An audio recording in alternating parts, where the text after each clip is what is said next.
사랑하는 성도 여러분, 이 시간 45번째 잠언 말씀입니다. 오늘은 14장 10절의 말씀부터 보시겠습니다. 10절의 말씀 저하고 함께 읽으시겠습니다. 마음의 고통은 자기가 알고 마음의 즐거움은 타인이 참여하지 못하느니라. 아멘. 우리 주변에 보면 간혹 상상하기 어려운 아픔을 겪는 분들이 참 많습니다. 시간이 지나도 해결이 안 되고 끝이 없을 것만 같은 그런 아픔을 겪게 되면 사람의 힘으로는 견디기 어려울 때가 있지요. 얼마 전에 수요 말씀으로 같이 보셨던 시편 3편의 말씀을 기억하실 것입니다. 다윗이 아들 압살롬에 의해서 고통의 시간을 견디면서 하나님께 호소하는 그러한 말씀이었죠. 자녀에 의해서 죽음의 위기 가운데 처해졌고 또 상당수의 백성들이 그 아들의 편에 서서 다윗을 죽이려고 하고 있으니 그 심정이 얼마나 침통했을까요? 사실은 일일이 다 말을 하지 못할 뿐이지 각 가정마다 나름의 아픈 사정들이 있게 마련입니다. 그런데 이 아픔의 크기는 객관적으로 가늠하기가 참 어렵습니다. 왜냐하면 누구나 할 거 없이 내 아픔이 가장 크다고 생각을 하기 때문입니다. 탤런트 권호중 씨가 이런 간증을 하신 것을 제가 보았는데요. 이제 이분의 아들이 희귀 난치병에 의심을 받게 되어서 검사 결과를 기다리고 계셨다고 합니다. 의사분들께서 대부분 90% 이상 이 병인 것 같다라고 말씀을 하셨다라고 해요. 최종 검사 결과를 기다리면서 이분께서 하나님께서 내 아들을 치유해 주시면 제가 이러한 희귀 난치병을 앓고 있는 아이들을 위해 살겠습니다 라고 그렇게 서원 기도를 하셨다라고 합니다. 그런데 정말 놀랍게도 아이가 그 병이 아니라는 진단을 받았다고 해요. 이 이후에 이분께서 하나님께 자기가 서원 기도를 했기 때문에 서원한 대로 이제 아픈 분들을 위해서 봉사도 하시고 또 난치병 환자들을 위한 어떤 요양원을 어떤 목사님께서 이제 지으려고 계획을 하시는데 그분께 이제 헌금도 이렇게 하시게 되었다라고 합니다. 그런데 이분께서 한 가지 중요한 말씀을 하셨습니다. 이분이 봉사를 하면서 여러 아픈 아이들을 만났는데 그 아이들의 부모는 아마도 내 아이도 남들처럼 어떤 힘든 출퇴근길도 경험해보고 그래서 엄마 나 오늘 너무 힘들어 이런 소리라도 좀 한번 들어봤으면 이라고 그렇게 생각하지 않을까라는 생각을 하셨다라고 해요. 이분들은 왜냐하면 어떠한 희귀 난치병 같은 경우는 치료의 방법이 없는 경우들이 굉장히 많기 때문에 하루하루 사는 것이 아니라 하루하루 어떻게 보면 아이가 죽어가는 것을 지켜볼 수밖에 없는 그런 안타까운 삶을 살고 있다라는 것입니다. 그래서 이분께서 하시는 말씀이 그 다음부터는 자기는 우리가 잘하는 말 있죠 여러분. 힘들어 죽겠다, 배고파 죽겠다, 뭐해서 죽겠다, 누구 보기 싫어 죽겠다, 누구 때문에 죽겠다 이런 말 우리가 참 많이 하죠. 이분께서 그 얘기를 하시더라고요. 자기도 그런 말을 참 많이 했었는데 자기는 그 다음부터 절대로 뭐뭐해서 죽겠다라는 말은 절대 하지 않는다라고 그렇게 말씀을 하시더라고요. 이제 이분께서는 자녀가 죽음의 경계선을 넘나드는 것을 이제 겪어보신 이후에 타인의 고통에 대해서 자신의 고통처럼 이제 공감하시게 된 것이죠. 많은 사람들은 타인의 고통에 잠시 같이 아파하지만 금세 잊어버립니다. 왜냐하면 내일이 아니기 때문입니다. 우리가 다른 사람의 아픔을 서로 공유하고 또 기도해 주는 것은 참 중요합니다. 그러나 사람은 온전한 위로를 주지는 못합니다. 사람이 나에게 평안을 주지는 못합니다. 또한 사람이 그 일을 해결해 주지는 못합니다. 사람에게만 의지하게 되면 그가 상대방이 내 아픔에 공감해 주지 않거나 나는 이렇게 아픈데 저 사람은 왜 저렇게 웃고 다니나 그가 웃고 다니는 것을 보면 서운하기도 하고 화가 나기도 합니다. 그래서 엉뚱하게 다른 사람들에게 화풀이를 하는 실수도 하게 되죠. 다윗은 자신의 고통과 서러움을, 그 비탄한 심정을 온전히 하나님께 토로하였습니다. 그리고 그는 하나님께서 바로 그 승리의 하나님이심을, 구원의 하나님이심을 고백하면서 하나님께서 반드시 원수들을 심판하실 것을 믿고 평안함을 얻게 되었습니다. 사랑하는 성도 여러분, 누구나 말 못할 마음의 고통이 다 있습니다. 그런데 그 경중을 다른 사람과 자꾸 비교하여서 따지는 것은 어리석은 행동입니다. 내 아픔을 사람이 아니라 하나님께 토로하고 하나님께 온전히 다 맡겨드리시길 바라며, 그리고 남의 아픔은 우리가 같이 공감하여서 기도해주는 그러한 저와 여러분이 되시기를 바랍니다. 이어서 11절의 말씀을 같이 읽으시겠습니다. 악한 자의 집은 망하겠고 정직한 자의 장막은 흥하리라. 아멘. 아마도 이 말씀은 솔로몬 자신이 일평생을 살아오면서 아마도 제대로 경험한 말씀일 것 같습니다. 하나님께서 주신 것들을 그가 점점 자신의 것으로 착각하게 되면서 이제는 하나님이 아닌 자신의 힘으로 그 명성과 권력과 지혜를 가꾸어 나가려고 했을 그때부터 그는 망하는 길에 들어서게 되었습니다. 하나님의 말씀대로 살지 않으면 악한 자가 될 수밖에 없습니다. 그리고 망하는 길을 맞이할 수밖에 없는 것입니다. 그러나 정직한 자의 장막은 흥한다라고 말씀을 합니다. 여러분, 우리의 자녀들에게도 정직을 가르쳐 주시기를 바랍니다. 하나님의 말씀 안에 살면 정직한 사람이 됩니다. 말씀이 없고 예수가 없는 사람은 악한 사람이 될 수밖에 없습니다. 세상을 바라보고 사람을 바라보는 순간 제 아무리 솔로몬과 같은 믿음과 지혜를 가진 사람도 악한 자의 길, 망하는 자의 길을 갈 수밖에 없는 것입니다. 말씀 안에 사는 저와 여러분 되시기를 바랍니다. 이어서 12절의 말씀을 같이 읽으시겠습니다. 어떤 길은 사람이 보기에 바르나 필경은 사망의 길이니라. 아멘. 창세기의 말씀을 보시면 아브라함이 소유가 많아진 이후에 아브라함의 목자들과 롯의 목자들이 서로 자기 것들을 이렇게 이야기하면서 주장하면서 싸우는 일이 많아졌습니다.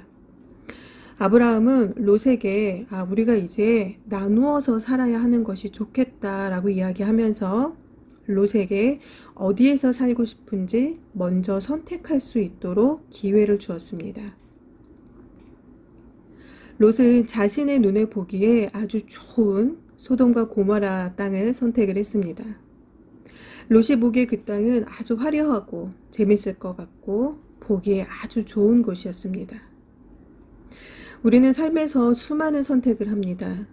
매 순간 어떤 선택을 한다는 것은 참 어렵습니다. 저도 신학을 시작할 때에 어느 학교를 가야 하나 1년 동안을 알아보고 또 알아보고 했습니다. 그런데 하나님께서 참 신기하게 역사를 하시더라고요. 제가 전에도 말씀 시간에 말씀을 드린 적이 있었는데 마지막에 두 학교가 공교롭게 면접날이 같아 버렸습니다. 그런데 또 안타까운 것은 두 학교 중에 첫 번째 학교는 모집 인원과 지원 인원이 똑같이 떨어졌어요. 그래서 여기는 면접만 보면 들어갈 수가 있겠구나 라는 생각을 했습니다. 그런데 두 번째 학교는 제가 홈페이지에 들어가서 보니까 모집 인원보다 지원 인원이 더 많아서 여기는 불합격할 확률이 많았습니다. 그리고 그 두 번째 학교는 사실은 처음에 넣으려고 생각하지 않았었는데 담임 목사님께서 한번 여기도 넣어보지 그래요 라고 말씀을 하셔서 별 생각 없이 그냥 한번 넣어볼까 하고 넣은 그런 학교였어요. 근데 이 두 학교가 딱 남았는데 한 학교는 딱 보니까 그냥 가면은 될 것 같고 한 학교는 여기는 안 될 수도 있을 확률이 굉장히 높았어요. 어디를 가야 하나 고민이 굉장히 많이 됐습니다. 고민이 정말로 저한테 너무 심각하게 됐어요. 1년 동안 계획을 했었던 일이었기 때문에 고민이 너무 되어서 그 전날 정말로 제가 그렇게 간절히 기도한 적이 없었던 것 같습니다. 정말로 눈물이 나오더라고요. 눈물로 기도를 하면, 왜냐하면 그만큼 고민이 많이 되고 저한테 중요한 일이었거든요. 제가 하나님, 제가 아침에 딱 일어나가지고 딱 생각나는 학교, 그 학교 생각나면 하나님께서 가라고 하는 학교라고 생각하고 거기 가게도 일단은 그렇게 기도하고 모르겠다 하고 이제 지쳐서 잠이 들었어요. 고민하다가. 그리고 아침에 일어났는데요. 그 신기하게 아침에 딱 일어난 어디를 가야겠다라는 생각이 딱 들었습니다. 어디를 선택했을까요? 가능성이 적은 두 번째 학교였습니다. 거기를 가야겠다는 생각이 딱 들어서 떨어지면 떨어지는 대로 하나님의 뜻이겠거니 하고 이제 그 첫 번째 학교를 포기를 하고 이제 여기를 면접을 갔습니다. 별로 생각을 하고 있었던 학교가 아니었기 때문에 별 잘 몰랐어요. 면접을 갔는데 이상하게 학교가 주는 느낌이 참 좋았고 다니는 학생들도 얼굴 표정이나 말하는 것들이 너무 좋았고요. 교수님들도 참 너무 따뜻하고 제가 야, 세상에 천국이 바로 이러한 곳이겠구나 하는 생각까지 들었습니다. 면접을 보고 나오면서 여기가 너무 가고 싶은 거예요. 기분 좋게 왔는데 참 이상하게 사단이 사람 마음에 그런 마음을 주나 봅니다. 한 하루 이틀 시간이 지날수록 시간이 지나면 갈수록 왠지 잘 못 본 것 같고 안 될 것 같다라는 생각이 자꾸 들더라고요. 그러면서 아직 발표가 난 것도 아닌데 마음이 막 속상하고 또 이전에 뭔가 제가 해보려고 했던 것들이 항상 잘 안 됐던 것들이 생각이 나면요. 이 나이에 이 공부하는 거 하나도 이렇게 안 되나? 나는 뭐가 이렇게 어렵나? 뭐가 이렇게 나는 그렇게 잘 안 주어지나 내 손에? 막 그런 부정한 마음이 들면서 굉장히 그런 불편하고 힘든 마음으로 하루하루를 보내고 있었습니다. 그러던 어느 날 버스를 타고 제가 가고 있었는데 이제 문자가 한 통 왔어요. 그래서 무심코 주머니에서 핸드폰을 꺼내서 딱 봤는데 합격 문자였습니다. 근데 이게 참 이상한 게 원래 발표하기로 한 날보다 일주일이나 빨리 문자가 왔어요. 근데 그 뒤로도 제가 우리 학교로 다니면서 대학원 들어갈 때도 경험하고 했지만 날짜가 그렇게 되는 일이 없거든요. 그게 무슨 일인지 제가 참 지금도 잘 이해가 안 갑니다. 제가 정말로 열심히 막 메모하고 봐서 날짜 같은 것들도 막 메모를 다 했고 수첩에 빼곡히 써가지고 다 할 정도로 그렇게 꼼꼼하게 했었. 지금 생각해도 그때 일이 참 신기해요. 합격 문자가 왔는데 제가 바로 좋아하지 못하고 뭐가 잘못됐나? 이게 맞나? 잘못 온 거 아닌가? 라는 생각이 들어서 집에 가서 컴퓨터를 켜서 다시 확인해보고 핸드폰으로 들어가서 다시 또 보고 캡처해가지고 그거를 계속 보고 아무한테도 얘기하지 않고 혼자만 알고 있었습니다. 누가 보면 어디 서울대나 하버드대 정도 가는 줄 알겠죠. 근데 저한테는 그 당시에 굉장히 그 정도로 귀했었습니다. 저는 그때 그 일들이 아직도 기억에 생생합니다. 학교를 가려고 준비했던 그 기간에 하나님께서 신기한 일들을 많이 겪게 하셨습니다. 그곳은 제가 준비하고 계획한 곳이 아니었습니다. 그런데 하나님께서 보내주기는 보내주셨는데요. 그냥 안 보내주시고 제 마음을 애타게 만드시고 눈물로 기도하게 만드시고 꼭 가고 싶게 만드셔서 그렇게 한 다음에 저를 보내주셨습니다.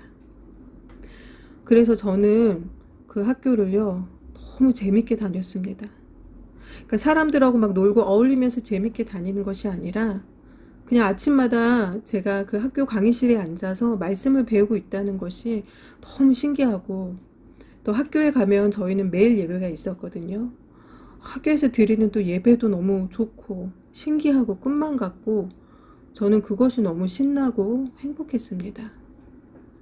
신학교들은 대부분 이렇게 화려한 건물이 있거나 시설이 그렇게 좋지는 않아요. 학생들도 어려운 학생들이 많고 학교도 대부분 재정이 그렇게 넉넉하지가 않습니다.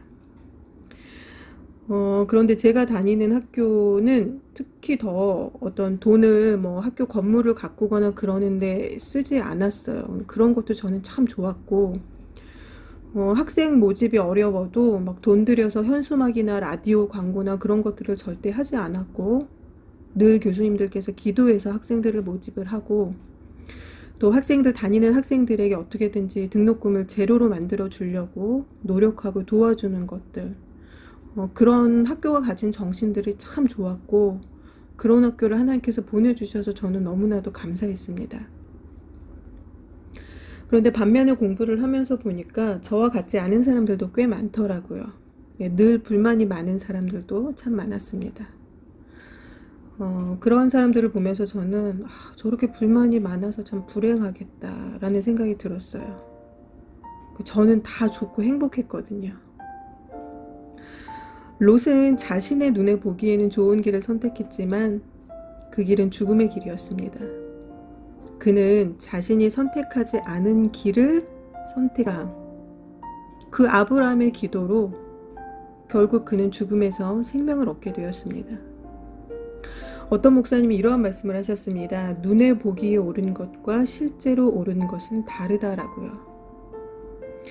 여러분, 하나님을 전적으로 신뢰하고 믿으면 하나님께서 분명히 바른 길로 인도해 주십니다. 그리고 그 길을 볼 수 있는 눈을 주시고 하나님의 시선으로 선택할 수 있는 지혜도 주십니다. 그렇지만 사람을 신뢰하고 세상의 시선으로 바라본다면 하나님이 아니라 내가 보기에 옳은 길을 선택하게 됩니다. 결국 내가 선택한 그 길은 가봐야 옳은지 아닌지 알 수 있는 불안한 길이 몰라도 하나님께서 인도하시는 그 길이 결국에는 사는 길, 옳은 길이 되는 것.